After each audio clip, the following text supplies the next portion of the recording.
Are you drunk, Bobby? No, of course not. How about this? Man versus woman. Male chauvinist pig versus hairy-legged feminist. No offense. You're still a feminist, right?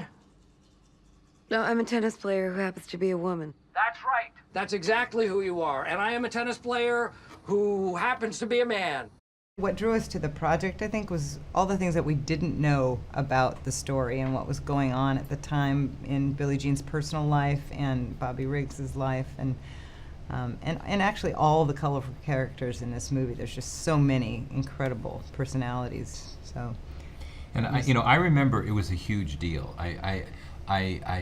The measure for me was Time magazine. When I saw Bobby Riggs on the cover of Time, this kind of cartoon version of him, I knew something was going on. And the weird thing about the Battle of the Sexes match is that it was big at the time, but it kept in the popular culture. It never really has gone away, and so it's very fun to be able to shine new light on it. People may have heard of it, but they don't really know what was happening in their lives, out of the public eye.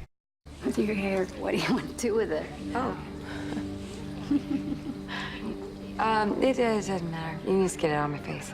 You don't care about how you look? Someone as pretty as you? I remember when we had our wrap party and Emma showed up with blonde hair and all this makeup on and dressed like Emma.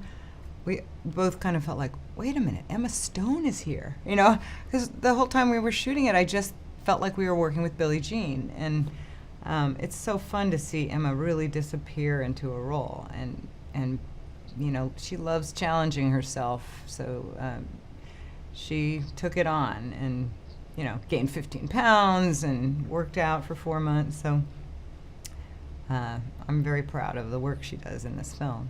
Now, don't get me wrong. I love women in the bedroom and in the kitchen. But these days, they want to be everywhere. They want to be doing everything. Where is it going to end? Pretty soon, us fellas aren't going to be able to go to a ball game. We're not going to be able to go fishing. We're not going to be able to stop and have a drink after work. And that's what this whole women's lib thing is about. And it's got to stop. And Bobby Riggs is the man to stop it. The nude scene with Steve was the very last thing we shot. And it was a little harrowing because, we put all the tan lines and he, brought him out onto the stage in a robe and kind of cleared the set, and he was such a trooper. And the line, he improvised that line My about third nude shoot of the day. Yeah. He was making jokes the entire time. It was very funny. Our sons are in the background of that scene, and they were trying their hardest. I think he was trying to make them laugh, but that was sort of the funniest of, Yeah. Steve.